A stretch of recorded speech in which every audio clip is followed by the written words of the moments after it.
কেউ না। ওগো প্রাণনা,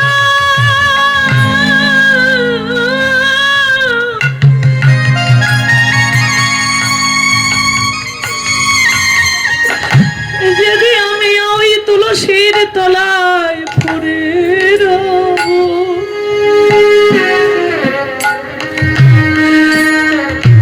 তুমি কৃপা করে আমার শেষের দিনের বন্ধ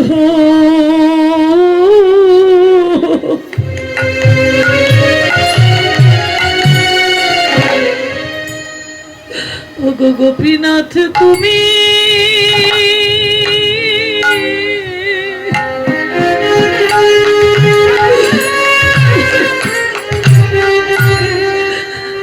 তুমি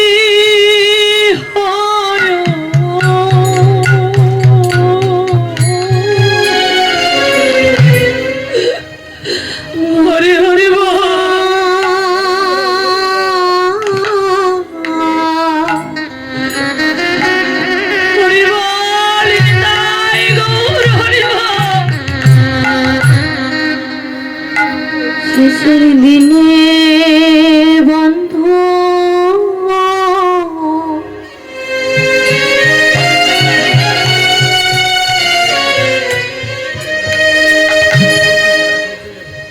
বান্ধবী তুমি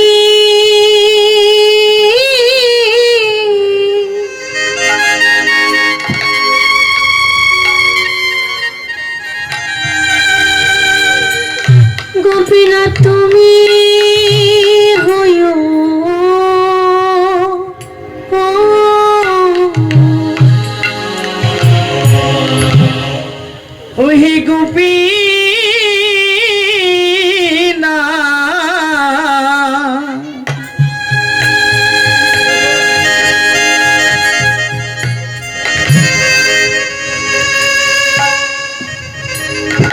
আমার শেষে দিনের বন্ধ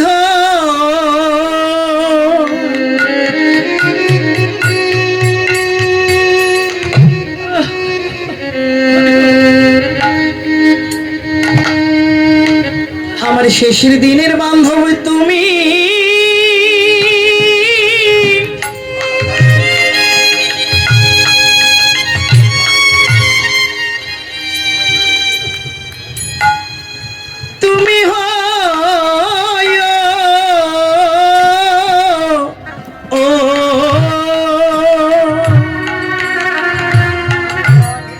এই জগৎ সংসারটা,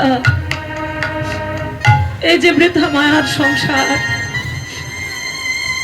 যে যত ধনী হই, যে যত রাজপ্রাসাদেই থাকি বাবা, এই জগৎ সংসারটা আমার নয়। আমি যাকে ভালোবেসে আপন করেছি তারা আমার নয়। একমাত্র আপন জন হলো আমার ভগবান। যদি তা না হতো, আজকে এই যে গোবিন্দ ঘোষ ভগবানকে ভালোবেসে মন প্রাণ অর্পণ করে দিলেন, ভগবানের কাছে কেঁদে বললেন, দয়াময় গোপীনাথ তুমি আমায় কথা দাও, আমার মৃত্যুর সময় একজন পুত্রের যা কর্ম, তুমি পুত্র হয়ে আমার শেষকৃত্য পালন করবে, তুমি আমায় কথা দাও। ভগবান গোপীনাথ কথা দিলেন।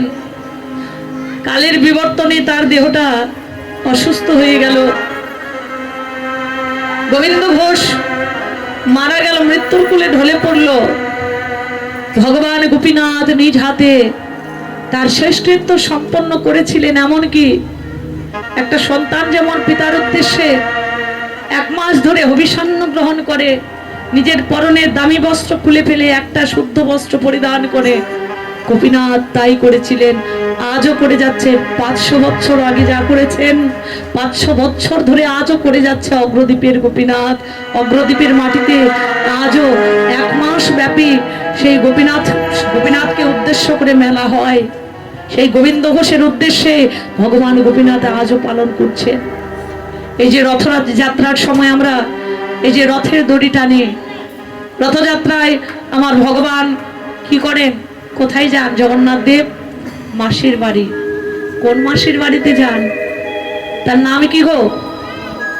হরি বল।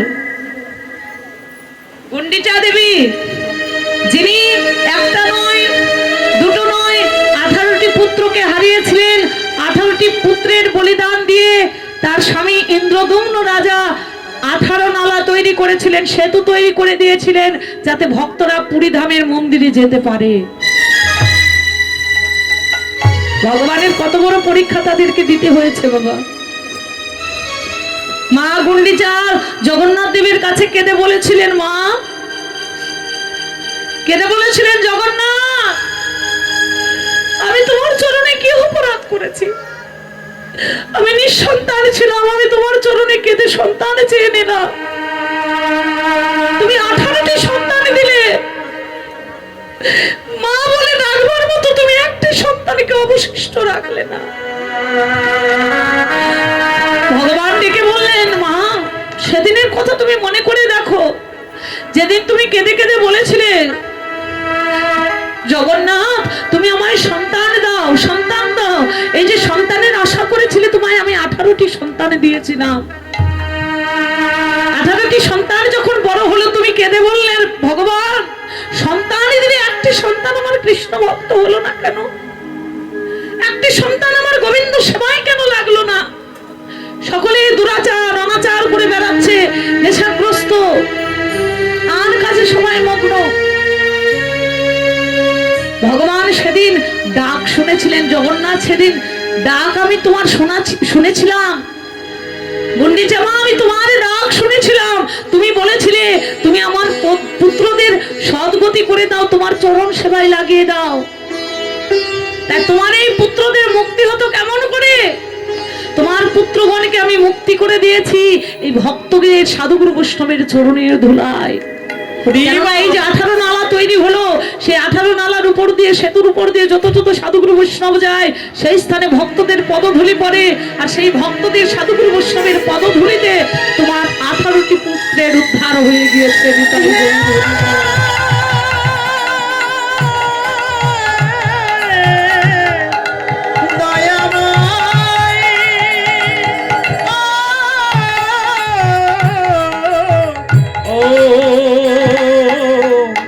প্রভু জগন্নাথ দয়াময় আমার প্রভু জগন্নাথ।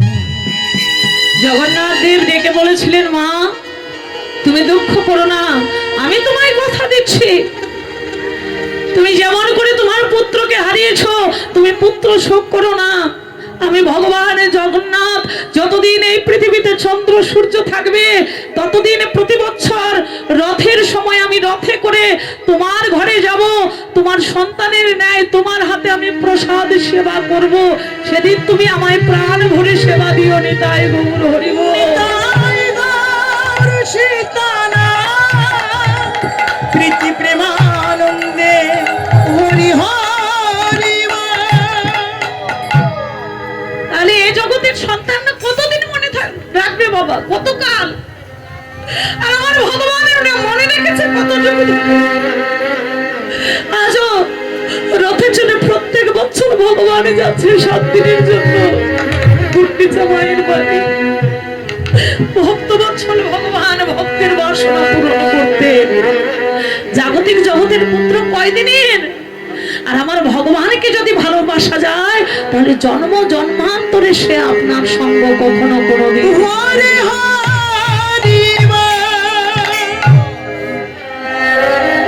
সংসার থেকে তো একদিন যেতেই হবে মা, সবাইকেই যেতে হবে। যে যত ধনী হই, যে যত মানি হই, যে যত অট্টালিকায় থাকি না কেন, সবাইকে একদিন একটা জায়গায় যেতে হবে, সেটা হলো শ্মশান ঘাট। সেজন্য সংসার মায়ার কর্ম যতই তুমি করো, যতই অহংকারের আসনে বসে থাকো, ভাবতে হবে যে গোবিন্দ ছাড়া, আমার গৌর চরণ ছাড়া আমার কোনো গতি নাই। সেজন্য সময় বুঝে আমায় কর্ম করে যেতে হবে।